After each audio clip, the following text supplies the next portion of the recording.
0, 1. Let's get started. Hello and welcome to Beyond Tennis. My name is Dr. Ashley. Welcome to I'm your host. If you're not familiar with my work or would like to learn more about it, head on over to AIMA International, the first tennis lab of its kind worldwide that is centered on delivering top 10 tennis rankings and is 100% backed by science. I'm the author of 14 books behind multiple theories and have been an elite coach for over 20 years and work with athletes around the world, Europe, United States to Australia. I'm also the world's leading authority in this space, coupled with my research and my extensive coaching background, being responsible for landmark findings to deliver the next generation of play. With new foundations this season of my two latest releases are my tennis black book, Federer, Nadal, Serena, Djokovic, and my brand new release, my tennis workbook. This season is like none other before. So as always, buckle in and enjoy the ride. Welcome to another edition of Beyond Top 10 Tennis. If you've been with us for some time now, thank you so much. We would not be here without you. If you are new, I would encourage you to get started. All of those books are in the background, but also one of my brand new releases, so your black book here, really sets the foundations of all the ones you see back there. And it's really a perfect place for you to start. So if you have not started yet, please do. For those of you who have, this week you're up to week 4 of block 6 there. No topic this week, so you have ample time to dive into the chapters. Depending on what level you are at will also depend on what book you are up to as well. I would love to see how everyone's going with your workbook, how you've been filling it in. It is a beauty, it is a big one. There is so much room for your notes and everything in between that you can see there. And this one's a really powerful one, very simple. It's a bit of a big one though, but it has been designed, whether it's to sit by your bedside table, to pen those notes at night time or after a session whilst you're cooling down, whether it's on the bike or elsewhere, to really write down, I think, those key learnings and what's been going on. Your black book, however, shares room for smaller, very brief notes there, so you can transfer and work between the two. So ideally they work in tandem, but they also can be used separately as well. If you've been with us for some time now, you may have noticed a little bit of a change this week in the background.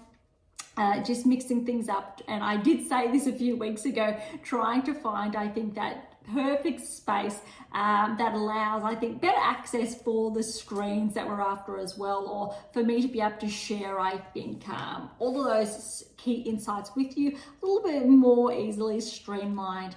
So we are back to WTA Tours here. ATP Tour is there. So again, if you've been with us for some time now, you're familiar how these screens work in tandem with one another. If you are new, it probably, if you track back to early episodes, you'll see what I'm talking about. But we've got a bit to go over this week. Last week's results, so the key events from Berlin to Nottingham, WTA Tour. We've got Queen's Halle, for example, on the ATP Tour. We've got some new key ranking insights that we can review this week. And I think potentially with the draw actually coming out for Wimbledon in I'll say less than 48 hours or roughly around that time. What that means is that when we go over the rankings, they'll actually be the rankings that will be used for the Wimbledon draw and the respective seedings. Obviously, we know there are a few, I will say, discrepancies there, how they do place players in not necessarily per the rankings, and Wimbledon does that a little bit differently. I'm anticipating they will do the same thing this year, for example, as well. But then we do have the 2 events kicking off this week. So Bad Homburg, Eastbourne on the women's side, and Mallorca and Eastbourne on the men's side, so ATP Tour side. So we will dive into that, and as we're going through, I'll share some key insights. And also, I think what's important or worthwhile sharing is that I've actually spent at a time the last couple of weeks, and if you tuned into last week's episode, you would have seen a couple of books in the background I left there as a sneak peek with a lot of markers in there. And what I did, I spent a lot of time going through all of the analytics in those books that I'm sure you've heard me talk about. So over here, the What Is Your Game Missing series, and also the 7 keys right over there. And why I'm sharing this is that it was actually very exciting, rewarding to do that, because there's probably about 80-90% of all those analytics and how it's unfolded. So we're talking about Sinner when he was ranked outside the top 10, and how I predicted with those key markers how he would obviously go on to where he is now. Swiatek as well is in there, Osaka even, throwing back the clock to other players as well. But why that's so important is that it's not just saying this player will be here. It's saying for you, so irrespective if you're currently a top 10 player or a top 500 player, doesn't matter. It's saying that if you actually follow these rulers, if you follow these key principles, you integrate the 7 keys, ultimately the 8th key into your game, which are very big in themselves. So big rulers you need to integrate into your game with your coach. And what happens when you do that. So there's no guarantee, but if you do implement those keys progressively, that's what happens. Top 10, Grand Slam success, multiple Grand Slams, etc. And that's why in the intro, I say we are a world first, and I'm so excited to be able to share this with you. I guess weekly, sometimes more frequently in those special editions, because it's something that has never been established or identified before, and that's where all this work comes into play.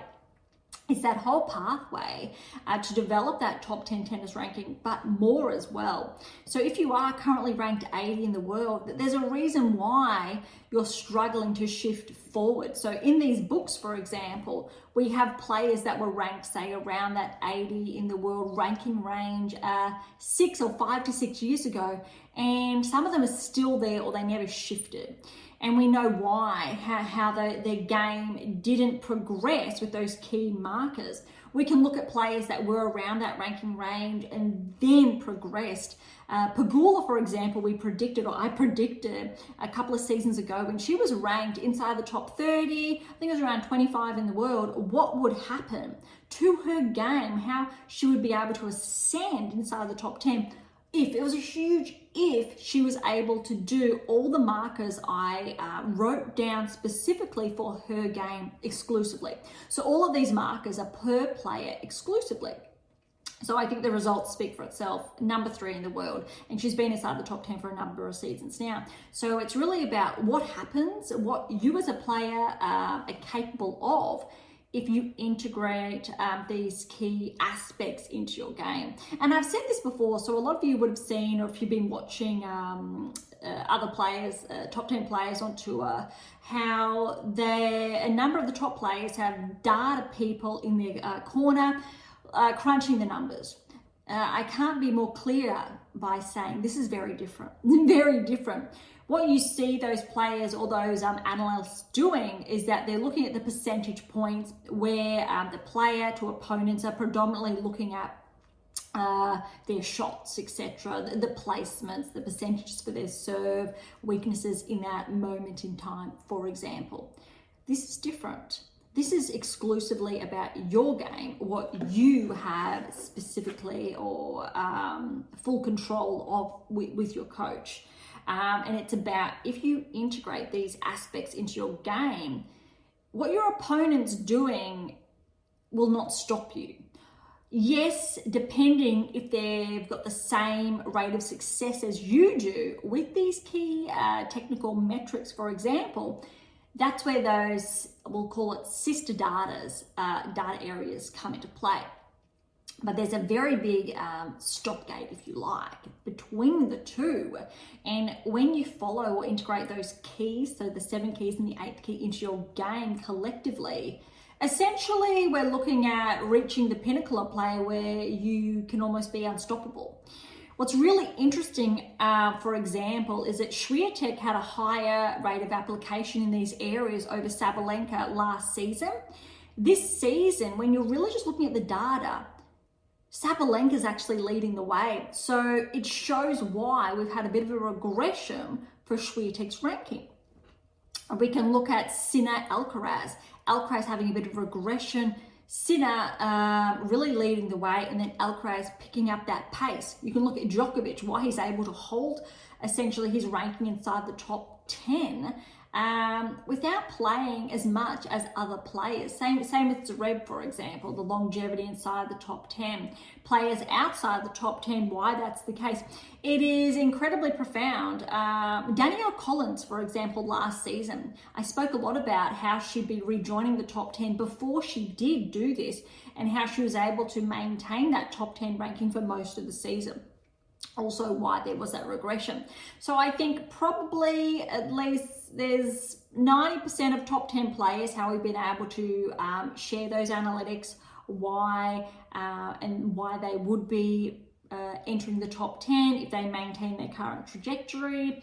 The power of this data, and again, very different, very new, and how as a player or coach or even parent, you can pick up these tools, help your parent, help your child, coach, help your player, help yourself track towards the top 10, maintain the top 10 ranking, secure that hold inside the 8% that we talk about, opposed to the 2% that I've also spoken about. And there's so much more. Replicated success, why we know players go on to win multiple Grand Slams and or not. That's not the case, with a couple of anomalies in there. But that's why each Grand Slam season, so when it is that time, and yes, we've just basically 2 weeks out from the French Open, and Wimbledon's literally days away. They're really important markers because we use these pinnacle tournaments, so Grand Slams 4 per year, as significant markers for these metrics when you're looking at correlations, opposed to, say, Indian Wells to Miami standalone. Even though they're very big events, they do count in a manner of speaking, but we need to see if you can maintain that trajectory. And some players can, some players can't, but there are also key reasons why. All right, so let's get into all the players this week. I have noticed, or last week I think it was, or it was really, I think, a bit of a tongue twister, sharing all of the results specifically. And I have done that, I think, since Beyond Top 10 Tennis kicked off for the most part. So I think we're going to take a little bit of a step back from that, really look at more of if that player is tracking, if they are one of we've been reviewing, if they're new or not, and the reasons why, opposed to getting a little bit tongue-tied. That has been happening. All right, so we'll kick off WTA against here, over here. ATP is over there. So those obviously who are tuning into the video feed, you'll see me with those hand gestures. If not, I still try to keep things as relevant as possible. All right, so Berlin, look, we do have some surprises here to report. Is responsible for a couple of shifts in the ranking, but nothing I'll say too significant. And that said, I do believe that Rybakina did do very well from memory, because again, a little over a fortnight ago in Berlin last season. I'm just going to double check and head on back, if it lets me, to the 2024 results. So yes, last season, for example, when you're looking at the semi-final stage, you're looking at Gauff, Pegula, Azarenka, Kalinskaya, Pegula with the title. Very different this season. So keep that in mind when we review the results. So we're gonna kick off from round of 16, because last week we did look at those earlier round results, for example. All right, so kicking off round of 16 with the seeds that did have a bye, we had Sabalenka over Maslova, straight sets. However, noteworthy is that second set did go a very tight tiebreak, 8-6 in that tiebreak. Rybakina over Siniakova, straight sets again, but again, that second set tiebreak, 7-5 to Rybakina there. Paolini de Boer, it was almost crazy that this was a first round match for Paolini, second round for de Boer. But Jabeur did actually upset Paolini. Jabeur's kind of been a bit on fire lately. She's been playing some exceptional tennis. We know she's been a Wimbledon finalist before, but obviously Paolini was Wimbledon finalist last year. 1-3, that scoreline was pretty convincing. So this week's tournament, we'll have a look at that and how those players respectively have held up, because I also think that's noteworthy. Keep in mind though, with this result, Jabeur may shift a little bit in the rankings, but I also believe Paolini hasn't, she's actually improved as well. All right, Vondrousova over Schneider here. This was a very good win for Vondrousova. We know how well Schneider's been playing. Not as well, I would say, at the Grand Slam level as predicted this season. Hasn't really lifted from where she was last season. She's holding on to that solid top 15 ranking, around that 12, 13 in the world, making those shifts there.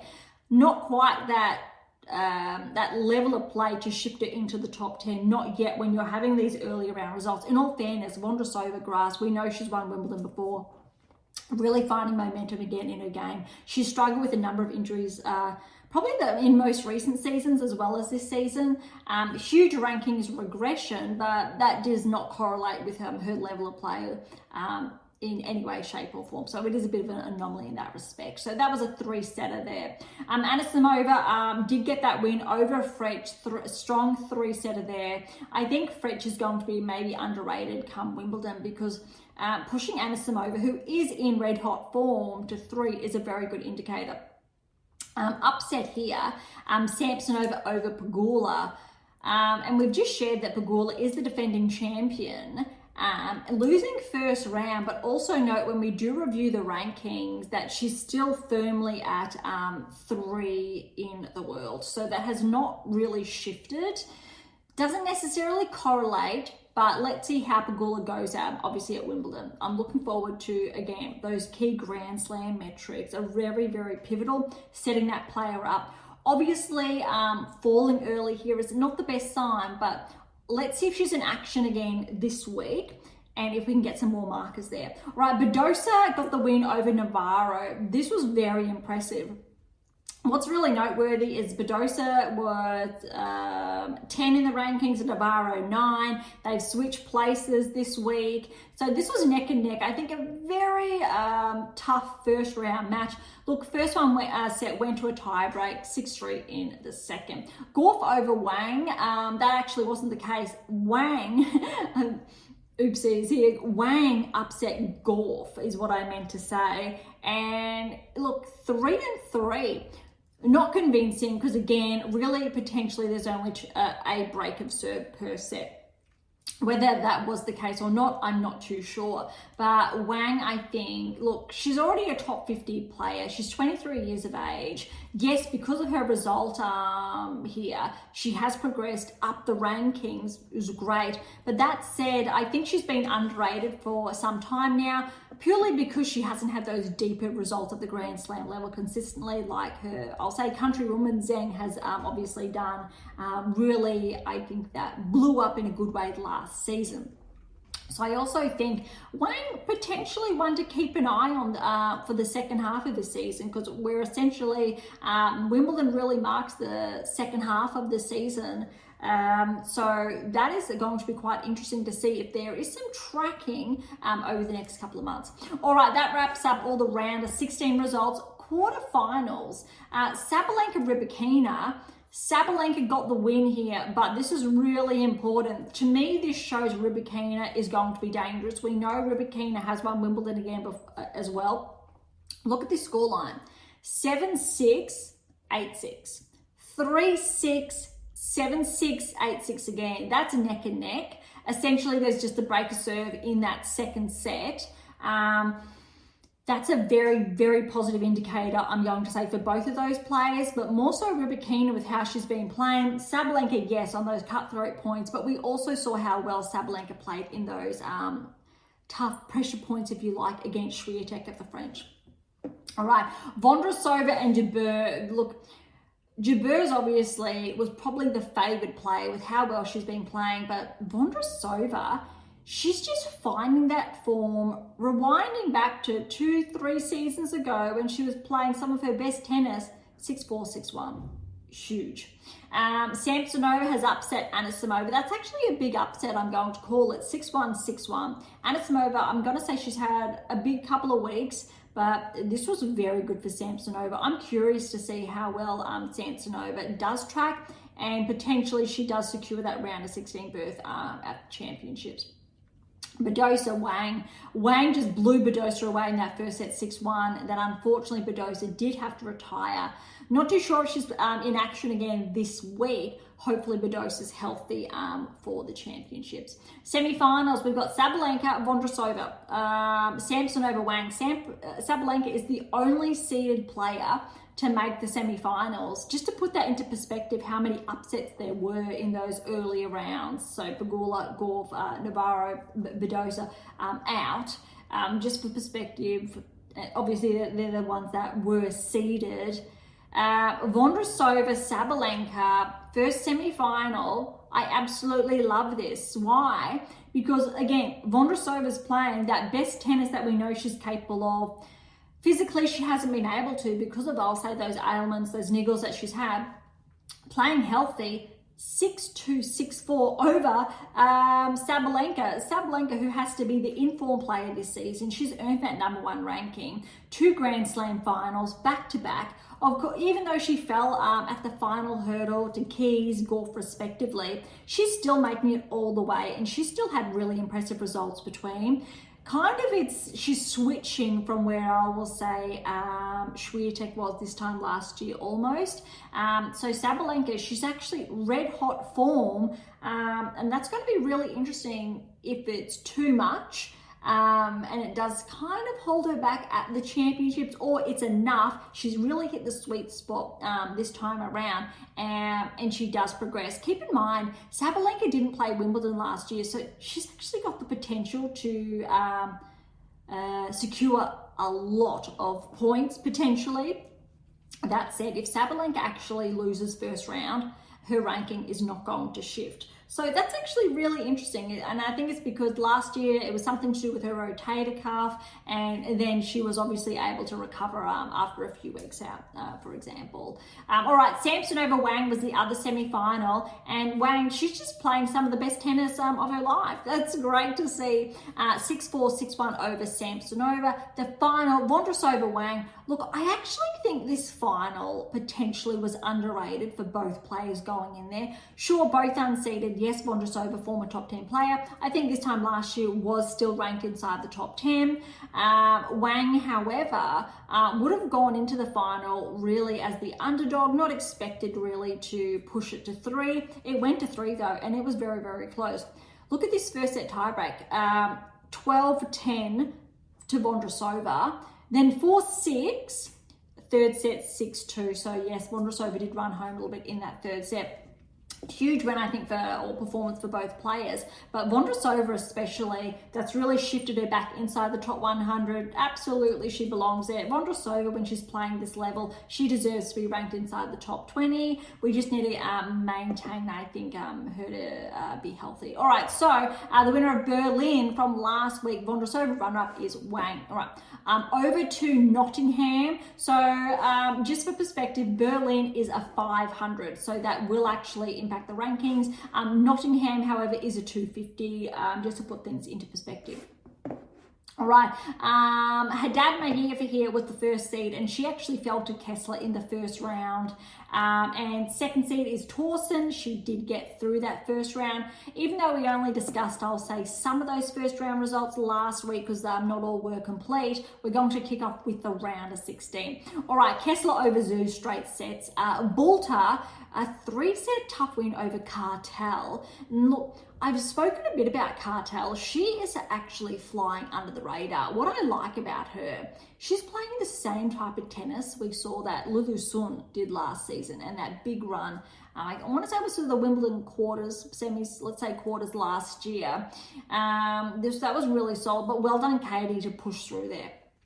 Putintseva has fallen to Shramkova. Now that's an upset. Putintseva is a 4th seed.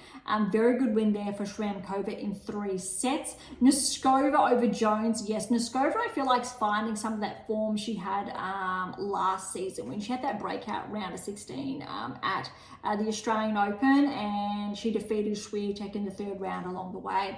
Fernandez over Buska, straight sets. Again, I feel like Fernandez is finding a bit of her grass court form at the moment. Yastremska over Ruzic, good. Again, Yastremska, she's starting to find a bit of form again, which is really nice to see. Again, she was former top 30 last season, kind of been bumped down. But I think if she keeps this up, we should see Yastremska bump back into the top 30, potentially after the championships. Lynette over Zhu are straight sets, a very good win there, and Torsten straight sets over Blinkova. Quarterfinal stage here, we had Kessler and Balter. Kessler playing some really, I think, fantastic tennis here, has upset Balter, the 8th seed, in 3 sets. That was 6-3, 3-6, 6-4. Shramkova with the win over Noskova. That's an upset as well. So 2 seeds upset here. There was also 3 sets. Yastremska over Fernandez, straight sets. That second set, though, was a tiebreak, 8-6. Again, all these seeds are being knocked out. The only quarterfinal with 2 seeds in it was Torsten and Lynette, so 2 and 6 seed respectively. Lynette has taken out Torsten straight sets. So all upsets. Every single quarterfinal there was an upset. As far as the semi-finals are concerned, Kessler, Shramkova, Yastremska, Lynette, and look, no favorites here. You need to say Kessler obviously was the favorite, taking out 2 top seeds, 4 and 2 over Shramkova, and Yastremska did actually upset Lynette, 6 seed in straight sets. 4 and 4, a little bit closer there. All right, final, we actually did see Kessler Yastremska. Kessler with this title, very good news for Kessler and her ranking, 6-4, 7-5. Yastremska making the final here is going to shift her ranking. Not too sure if it's enough to bump her back inside the top 30, but I definitely think she is going to be close. So we'll review that when we do get to the rankings shortly. All right, so Kessler Yastremska, respective champion, runner-up for Nottingham. All right, over to Bad Homburg. Now, Bad Homburg, we've got Pegula as the #1 seed here, Paolini the 2nd seed. Swiatek, it is her first tournament back since the French Open. A little bit unusual not to see her as 1 or 2's, or one of the 2nd seed.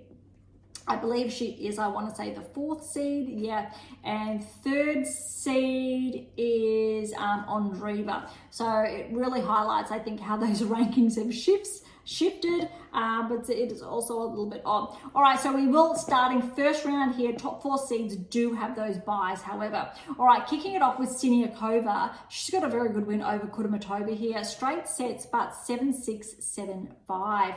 Osaka and Danilovic. Look, Danilovic was probably favoured with how she's been playing, but look at this, all credit to Osaka. Not 1, but 2 tie-breaks here, and tie-break scores, both, was 8-6 to Osaka and 7-4 to Osaka. That's neck and neck. I really like that scoreline for both of those players. Navarra and Kostyuk. Look, Kostyuk's had some really tough, I think, second round results lately, especially in these events. She's definitely top 20. I think she's shifted slightly outside that ranking range. We'll review shortly.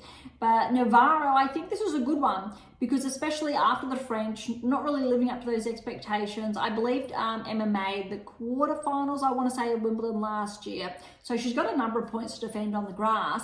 And I feel like this was a good match for her, but definitely not easy. All right, Torsten, she is back in action over French, 3-set win there, and I feel like she really needed that.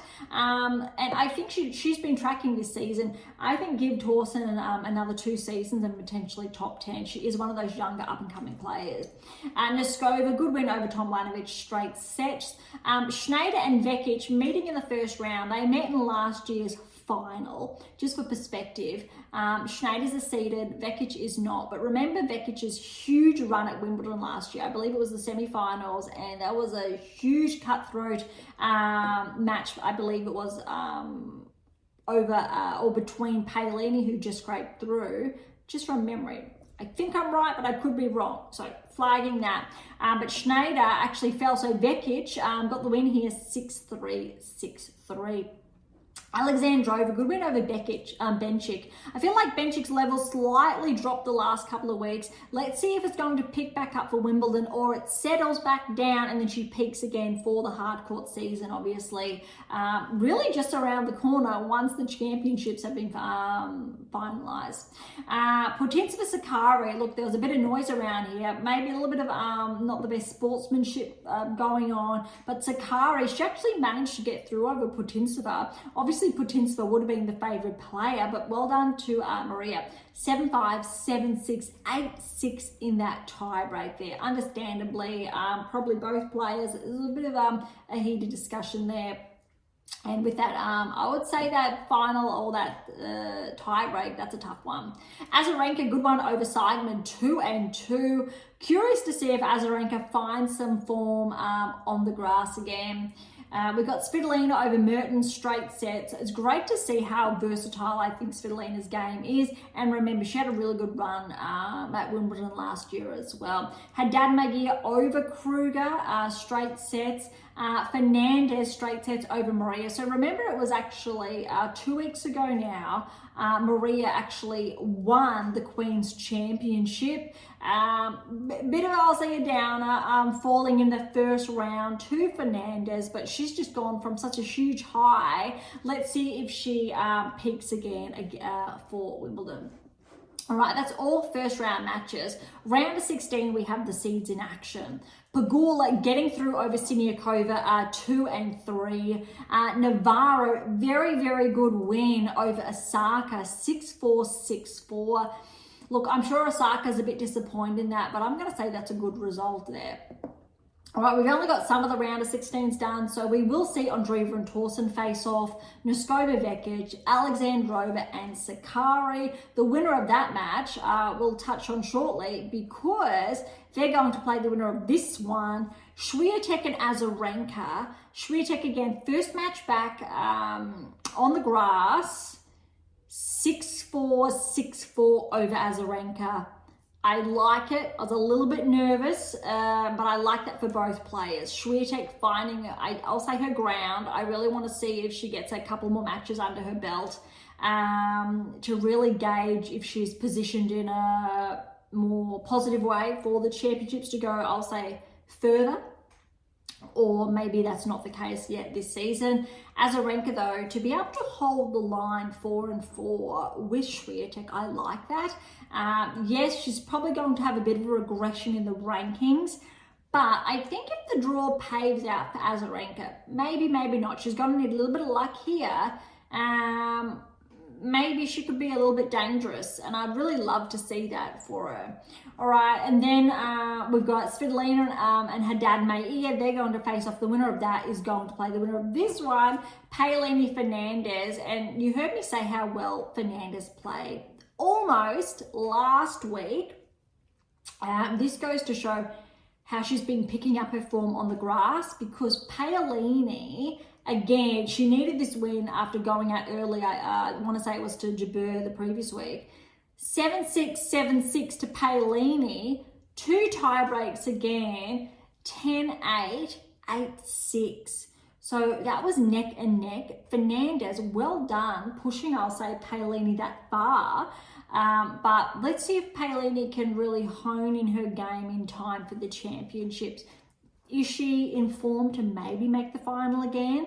I just want to see a little bit more, or especially those initial rounds of the championships, to see obviously who's in form to progress a little bit further. All right, so Paolini will play the winner of Svitolina, Haddad Maia. Swiatek is going to play the winner of Sakkari, Alexandrova. And I've already touched on those earlier matches. But then also Pegula and Navarro are going to face off in the quarterfinals. That's going to be really interesting. Obviously, you need to favour Pegula, but let's see if Navarro can find that grass court form she had, I'll say, around this time last season. All right, so we will touch on the results of Bad Homburg. probably just before or in line with the championship. So there's a bit of a crossover here where we know Wimbledon's kicking off literally less than 24 hours after the final of Bad Homburg. It is neck and neck.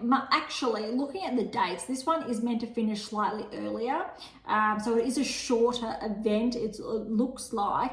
Let's see if that holds true, because then we can report those results separately to obviously when the championships do get underway.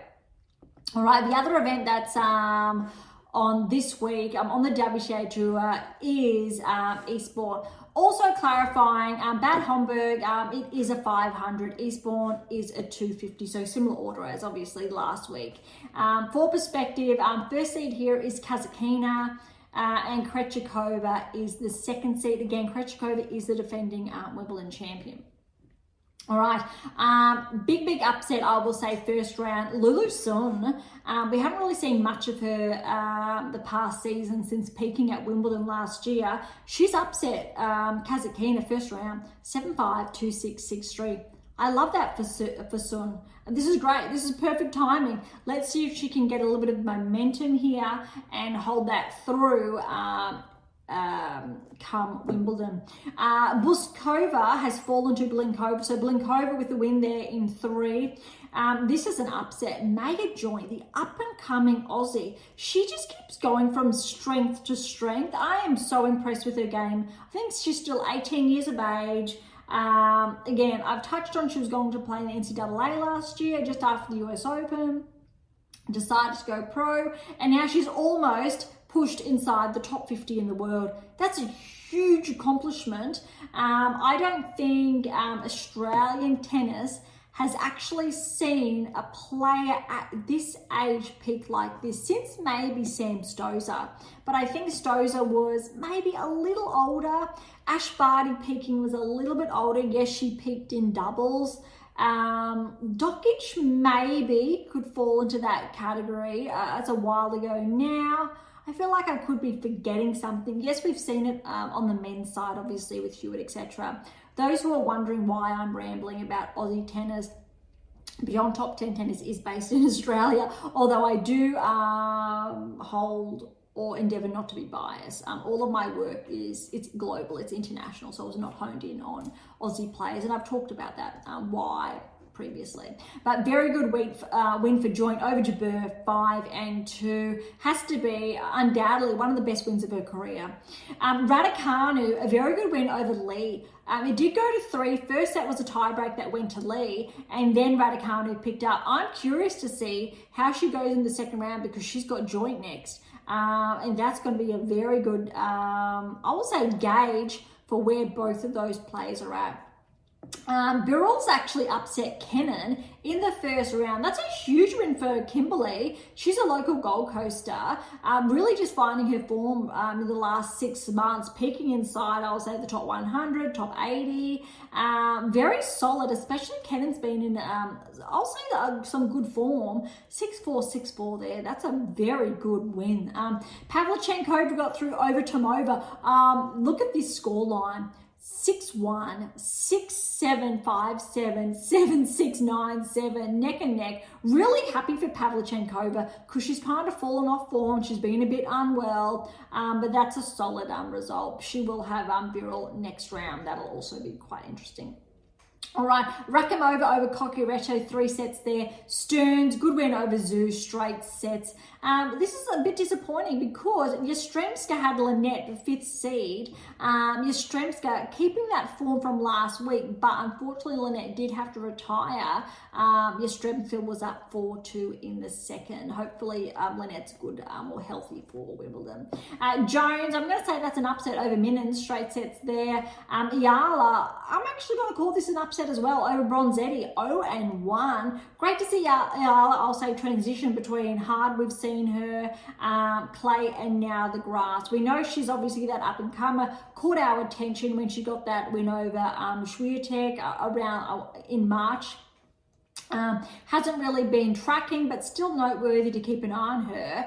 Look at this, Ostapenko got that win over Cartel. 2 tight sets there, but Ayala has Ostapenko in the round of 16, so the next round. And I think that'll be a good gauge to see how she's been playing. Shmankova over Christian, straight sets. Gracheva over Osorio, 3 tight sets there. Berge over Uchijama, straight sets there. That's an upset. I'm going to say Uchijama was favoured there. And Krejcikova scraped through over Dart. Very big rankings difference between these 2 players. I believe Dart would have had to qualify here, I think. But this has to be, I think, Krejcikova's first or second win on the grass. And I think much needed. It'll be very interesting to see how Barbara plays, or again, the following matches, how well she does, to see if she's in form or finds that form again that took her all the way to, I think, the Wimbledon title last season. 6-3, 6-7, that was 4-7, 7-5. All right, so that is those earlier rounds, or the first rounds for Eastbourne. We will revisit that again prior to all the later rounds before the championships then kick off or are underway. All right, let's have a look at the rankings. We do have some big movers this week, as I did share in Vondrasova. We'll focus on really just predominantly the bigger movers. We won't really touch on the smaller movers, but there is a lot of movement on tour this week, and that's probably really important to note. Ironically, firm at 100, so no changes since this time last week, is Sierra, 21-year-old from Argentina. She's holding steady at 100. But Masarova, welcome to the top 100. I'm going to say potentially her first time in. 13-point progression to 99 in the world. Always love to see that. All right, a lot of movement, a lot of 1s or 2s happening. Ruzic, 7-point progression up to 91 in the world. Sonmez, 6-point regression to 88. Again, a lot of movement. Noteworthy, we've got Sakari just at 1, but she's steady at 85 there. Perez, she's actually back 6 to 84. A lot of movement again. Tomljanovic, a 14-point regression to 80 in the world. Siniakova's back 4 to 78. A lot of small again, a lot of movement. Iran goes up 5 to 76 in the world. Bonda's back 6 to 75. Ayala's up 3 to 74. And Vondrasova, 91-point progression to 73 in the world. I think what a lot of people tend to forget is Vondrasova, she's only 25 years of age. Just to put that into perspective, a year older than Swiatek, 2 years younger, I believe, than Sabalenka, and she's already got a Grand Slam to her name, and she's dealt with a lot of injuries. So she's definitely more than capable of collecting another slam should she find that form again. Zarazua's up 4 to 71. Again, a lot of small movers in this ranking range, up to 1, back 1 or 2. Pretty steady, no big jumps. Park, so Alicia Park, she's had 11-point regression to 58 this week. Again, small movement, so nothing big that we're seeing. Collins, she's holding steady really. She's up 1 to 52. Again, this time last season, she would have been top 10 for perspective. Again, small movements happening. Yastremska, so she's up 4, so a 4-point progression to 42 in the world. Bulta's back to 41. I think she was, and look, Kalinskaya has actually had a 12-point regression to 40. What's noteworthy is that this time last year, she was inside the top 20 or inside the top 15 predominantly. Raducanu's back 2, but still at 38, and Benchik's just in front of her, back 2 at 37. We've got Putintseva, so she's actually been bumped outside of the top 30. A 7-point regression to 34 in the world, which means Putintseva will not be seeded for Wimbledon, it doesn't look like, providing, I'll say, all players ahead of her do not withdraw, which there probably will be one or two that do at this stage, I believe. But if Potentiva is not seeded, she actually would be a dangerous, I will say, contender in those first, second rounds. Wang, courtesy of her finalist result last week, 16-point progression to 33 in the world. She maybe might scrape in as a seed. Very big maybe there, depending obviously for both those players, how the draw plays out. Kessler, courtesy of her tournament or her title win last week, she's up 10 points to 32 in the world. That's a very good progression, so she will make the cut as a seeded player. That's great. All right, top 30s, a lot of small movement happening here. Lynette's up 4 to 27. Everyone else is relatively steady. Look, inside 26 onwards, not much movement until we're seeing 20 and 19. Ostapenko back 1, Samsonova's up 1. So again, not much movement like we saw in all other rankings, I will say, outside predominantly the top 25. Everyone's still pretty steady here, no movement. But as far as points are concerned, Schneider and Rybakina, 12 and 11 respectively, a little over 200 points separating the two, but similar range from Schneider and Anisimova, who's at 13, 200 separating. Similar to Svitolina. And Makova Svitolina are actually about less than, I think it's about 50 points separating them. Very, very tight. So again, the top, I will say 17 are literally only separated by around 200 apiece or less. And that's noteworthy. But as far as Rybakina and Navarro, who's at 10, are concerned, there is still a little over 200. I think there's almost 250 separating. So Navarro's back 1 this week to 10. Badosa's up 1 to 9. They're only separated by, I'm going to say, less than 100 points, which is a little bit noteworthy there. So they probably will be changing in between. As far as I'm going to say their ranking range is concerned, Swiatek is still at 8, but she's leading by around 900 points. So we shouldn't see that shift too much. That said, the gap between Swiatek and Andreeva, who's at 7, it's really small. It's about 20 points separating the two. And as far as I'm going to say Andreeva and Keys are concerned, there's about 40 points, 30 points, separating those two. So as far as 8, 7, 6 are concerned, it's a very, very small margin. Zeng's back 1, Paolini's up 1, so they've traded places to 5 and 4 respectively. But literally the gap between those two is 3 points, but they're still around 150 separating, say, Keys from Zeng, for example. Pegula has a huge lead now. She's extended that by about, I'm going to say, I'm doing the math quickly, 1,200 points.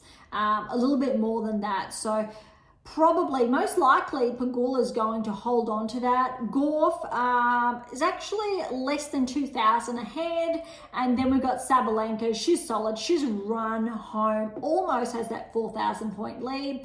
Keep in mind, Sabalenka, again, no points to defend at Wimbledon.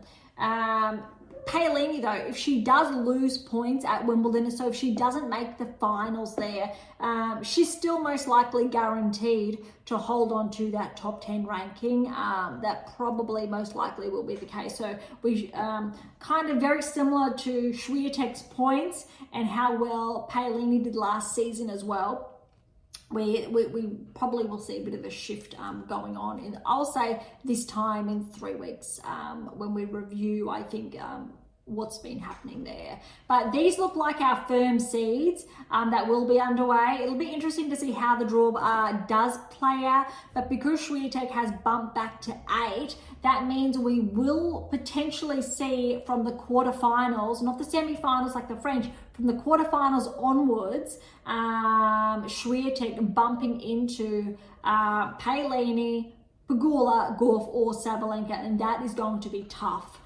Really interesting. So I'm looking forward to the championships to see how these rankings not only play out, but also who's going to be in form, who's maybe not in the best form, but really there's definitely going to be an anomaly, I think, coming through at this year's championships. All right, WTA Tour done. Let's head on over here, ATP Tour.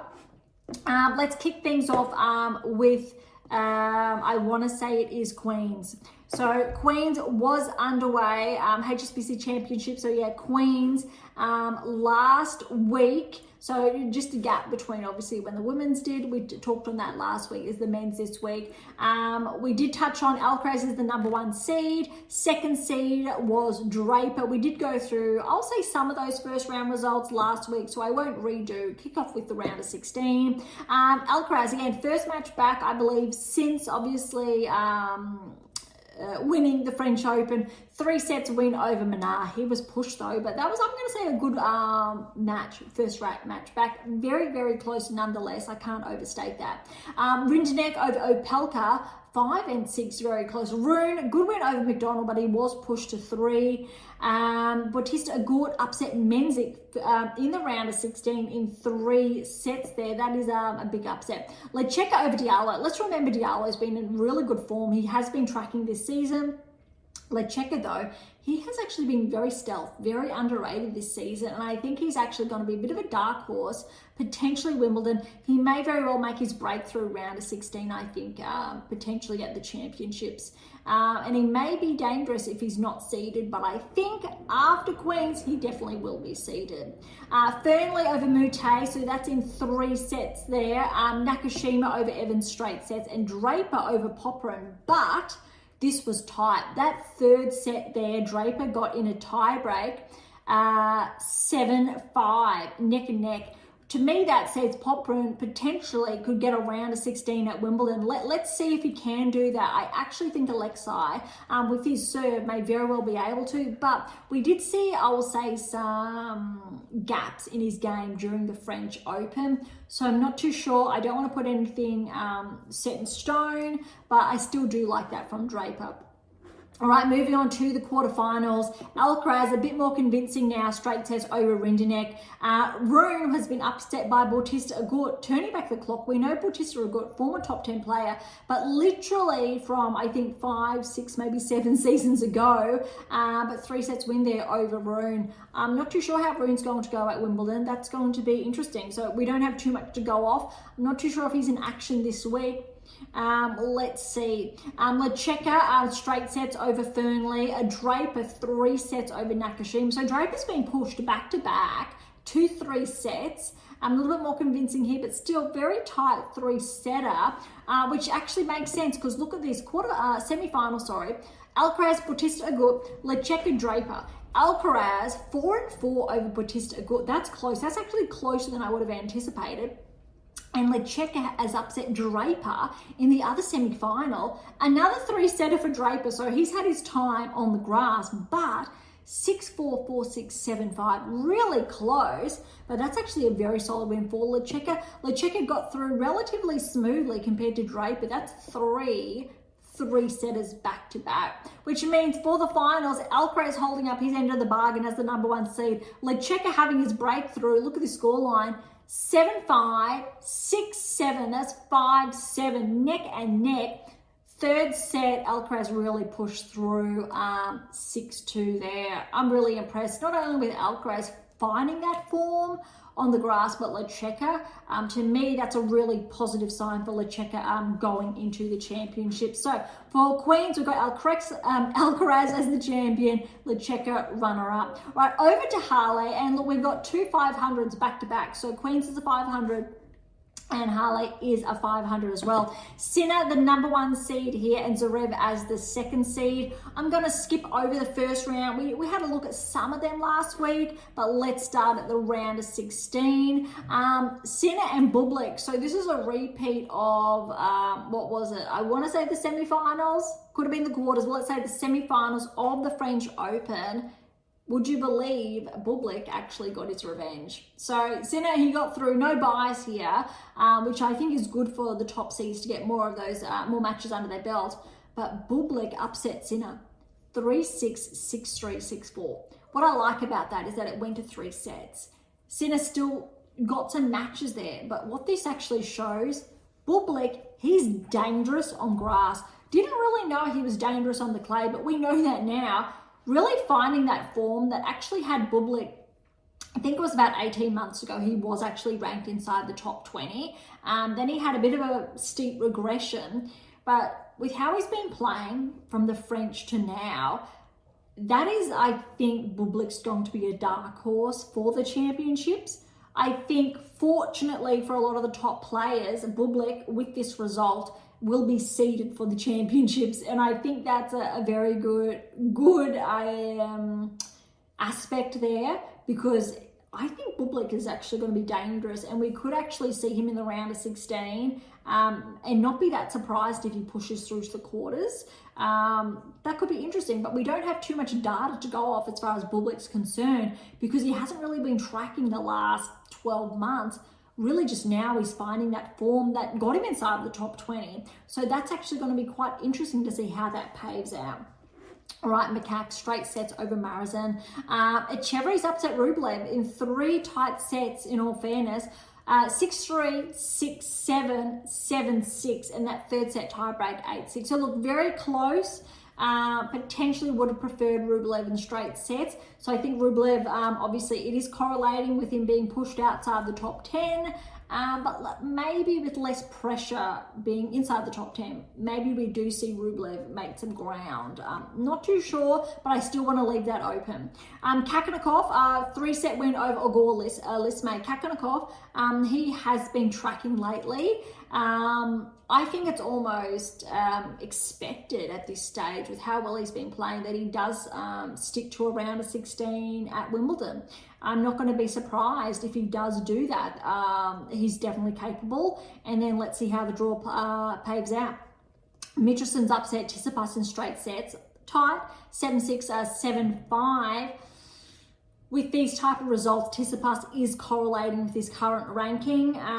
If he has a good run on the grass, maybe we could see him closer towards the top 10. A little bit unusual to see him this far away from the top 10. But with these type of results, Tsitsipas will stay around that ranking range. Medvedev straight sets over Hales. Kaboli 3 sets over Shapovalov. 2 tiebreaks here, 7-6, 4-6, 7-6, neck and neck. So well done to Shapovalov pushing, but Kaboli, a really good result there. Zverev over Sonigo, 3 sets as well. A lot of these players are being pushed. Third set there was a tiebreak, 7-2 to Zverev. All right, quarterfinals, we had Bublik upsetting Makak. Another big upset, another scalp, 7-6, 6-3. Kakanakov with a good win over Chevry, straight sets. Medvedev straight sets over Michelson, and Zverev straight sets over Kaboli, but that second set was a tiebreak, 8-6, very close there, which means as far as the semis are concerned, we've got 3 out of 4 players seeded. Bublik is the lone non-seeded player. Bublik, Kakanakov, 8th seed, Medvedev, 3rd seed, Zverev, 2nd seed. Bublik got the win over Kakanakov, 4-6, 7-6, 7-5, 6-4. Again, he's just on a roll. And then Medvedev has upset Zverev. It was really close though, in all fairness. But I think this is an exceptional result for Medvedev. He needed this one. 7-6, 7-3, 6-7, 1-7, 6-4. I like that for both players. Zverev still holding his ground, making the semis here. Really tight. Medvedev, good result, and I believe this result will get Medvedev back inside the top 10, I believe, this week. Finals, Bublik Medvedev, and I don't think anyone would have called this, but Bublik has upset Medvedev, 6-3, 7-6, 7-4 in that tiebreak. I don't think anyone would have anticipated a straight sets win here. And this really is pushing home how well he's been playing. Bublik playing some of the best tennis, I think, of his career right now. Let's see how long he can make that last, if this is his new baseline or if this is a peak he's just riding and seeing what happens. Potentially the later, but still I think Bublik is going to be quite dangerous for Wimbledon. All right, so Bublik and Medvedev champion runners up respectively for Halle there. All right, this week we've got Mallorca and Eastbourne, so let's dive in. Both 250 events. Shelton's the number 1 seed in Mallorca. Second seed is Ogor Lissamay. We've got, I think, most of the first round ones to go over. Team straight sets over Engel there. Mute, 3 sets win over Martinez. Altama, so remember how well he played at the French, a 3-set win over Fognini. Holt, 3-set win over Bonzi. And look at this one for all of the Aussies tuning in. Tomic.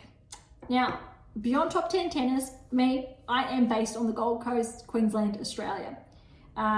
We've had Stoza come out of here. Birrell's currently playing out of here. Ashley Barty is, I'll say, a stone's throw away. So she's still in the southeast from here. And Tomic.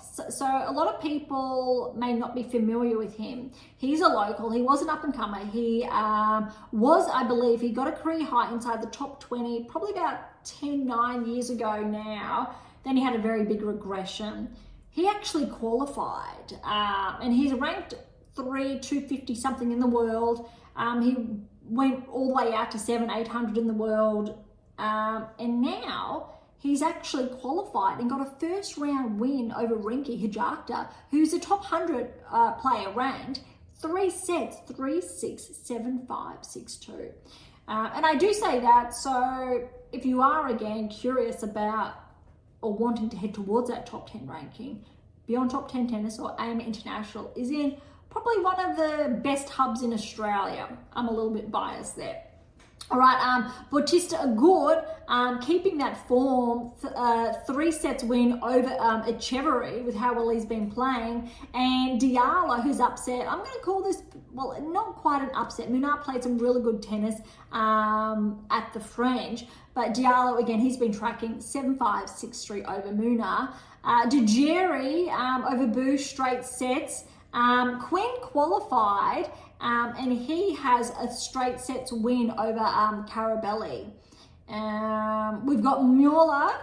He's been upset by Souflin. So Souflin, very good win there, 7-5. So 7-6, 7-5. Medjelovic, straight sets over Basavetti. Rindenek over Zuma in 3. And that caps off all of those first round matches there. All right, so that is the Mallorca. Let's head on over to Eastbourne. Again, number 1 seed here is Fritz, and Paul is the number 2 seed. Let's also see how far Paul will go this week, because he has been bumped outside the top 10. Just with Medvedev tracking as well. So we will review the rankings very shortly.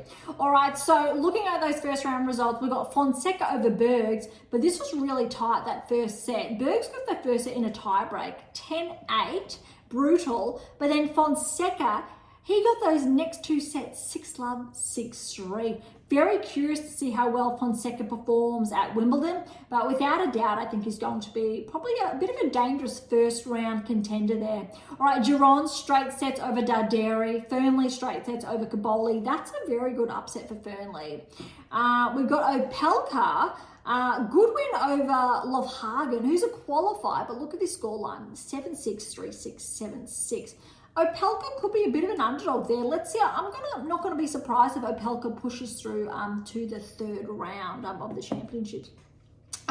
Duckworth over Vukic in 3. Davidovich Fokina, straight sets there over Seng. A little bit of a trouble in that first set. Harris over Norrie. I'm going to call that an upset, straight sets. Bellucci over Harrelson, straight sets. Sanika over Marazin, straight sets.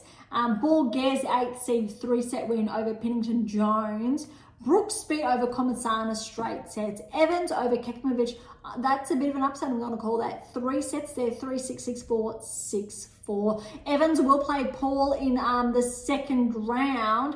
Davidovich Fokina will play Duckworth, Opelka Menzik. Just a couple I'm going over. And Fritz and Fonseca. That'll be interesting. I think seeing how Fritz plays against Fonseca, or vice versa, how Fonseca plays against Fritz, will be a very good marker to see or to go off with on how Fonseca's level is against the best in the world leading into the championships. Because we know Fonseca's taken out seeds before, but I think this will be quite interesting to just be able to have a look at prior to Wimbledon. All right, so that we'll review all of these results prior again to Wimbledon, but just the first round ones have been kicked off. Let's head on over now to the rankings. A couple of changes this week, but not, I'm going to say nothing too significant other than what I've touched on a short time ago. But how about this? Kicking off at 100, we have Carlos Taberner, 27-year-old from Spain, 30-point progression to 100 in the world. Well done to Tabina there. Bassaveti's back inside the top 100, 3-point progression to 99 in the world. All right, I'll focus on the bigger movers again this week. So we've got McDonald, 8-point progression to 90 in the world. Hajaka's had a 14-point regression to 88 now in the world. Silic, he's had a very good week. I'm going to say it must have been on the Challenger circuit with the 125 progression there. 16 points, 16-point progression in the rankings to 85 in the world. We know how well Silic's played him at Wimbledon before. Maybe he can rewind the clock and maybe have a few upsets in those earlier rounds. Mute, 6-point progression to 83 in the world. Not as much movement in this ranking range as the WTA Tour, just out of interest. Small movement now we're seeing. Rinderknech, 10-point progression to 70 in the world. Goffman's had a 13-point regression to 63 in the world. Tabillo's up 5 to 60 in the world. Tabillo, former, I believe, top 20 player, I think from about 18 months, 2 seasons ago.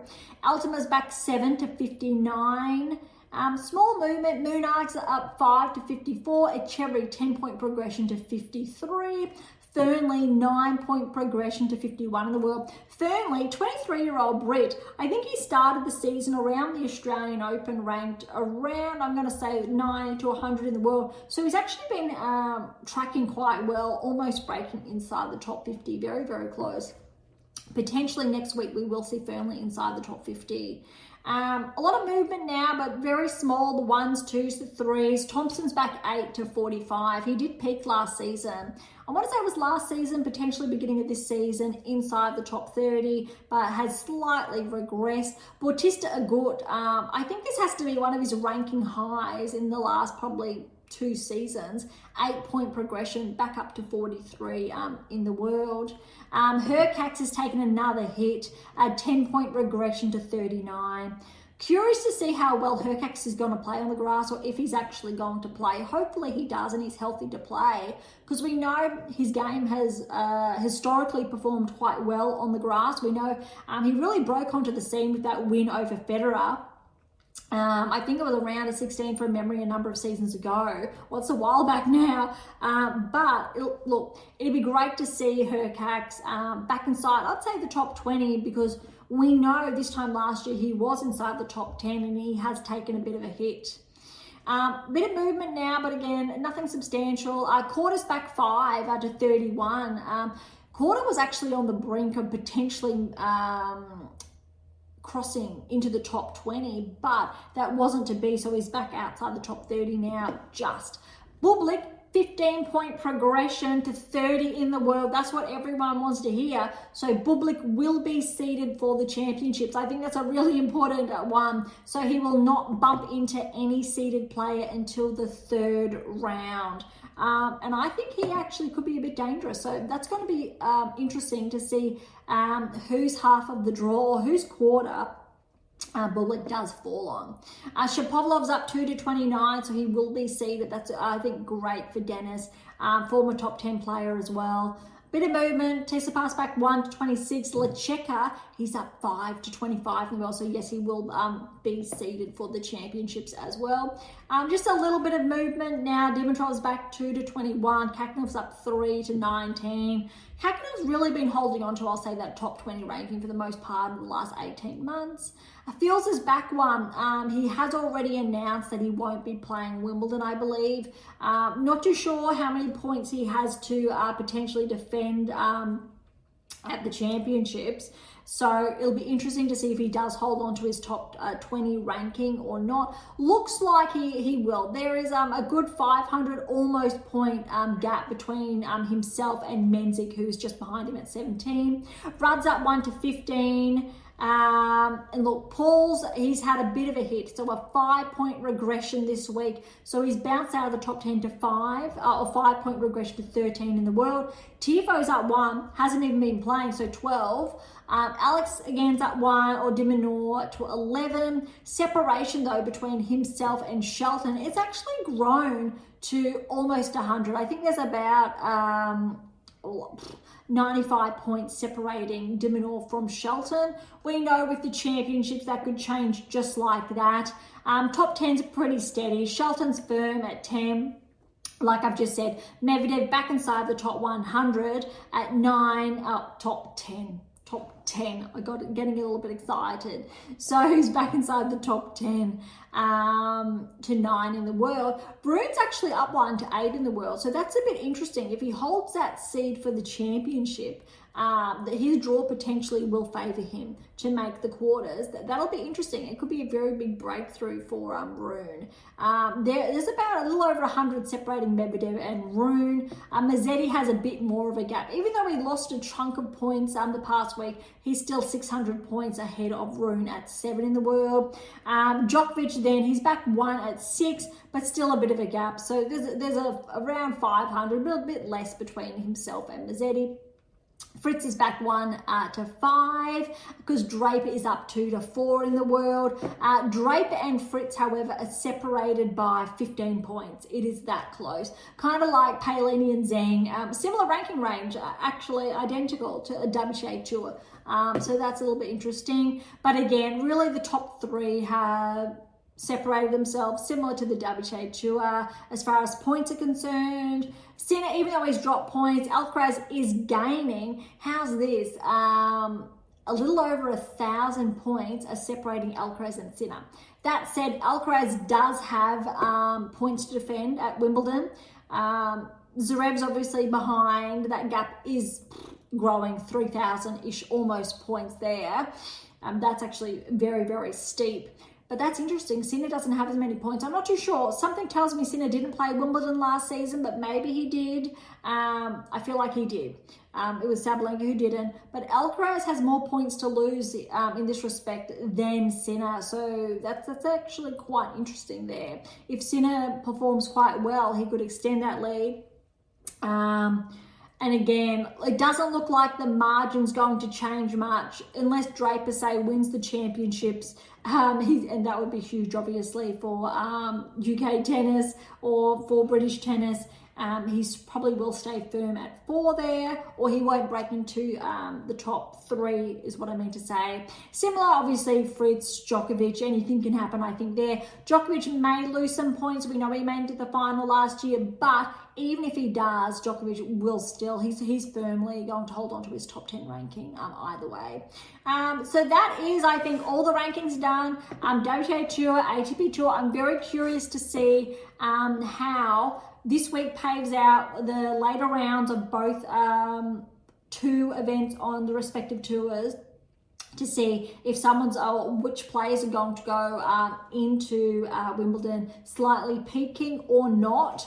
But again, when the Wimbledon draw comes out, all these events have closed off and we just have Wimbledon to focus on. We'll be able to, I think, review what's been happening the last couple of days, have a bit of a closer look then at the draw, and then 2025 Wimbledon Champions will be kicking off, and I hope you're just as excited as I am. All right, that's it for today's episode. Thank you so much for listening. To grab your copy of my brand new release, my tennis workbook, or my December release, my tennis black book, Federer, Nadal, Serena, Djokovic, head on over to AIMA International Amazon, so irrespective of where you're based in the world. For any comments or questions, head to AIMA or topic thread, or leave comments directly on YouTube or Spotify. To interact with Beyond Top 10 Tennis, catch up on our blogs or sign up to my newsletter.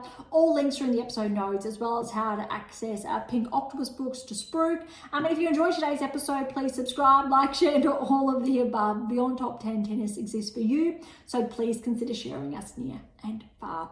And if you're serious about heading towards a top 10 ranking, or want to know what your game specifically is missing to secure that maiden Grand Slam, don't be shy, come and say hi. Okay. On that note, thank you so much for listening. I am so incredibly grateful. I'm your host, Dr. Ashley Morgan Berge, and this is Beyond Top 10 Tennis, and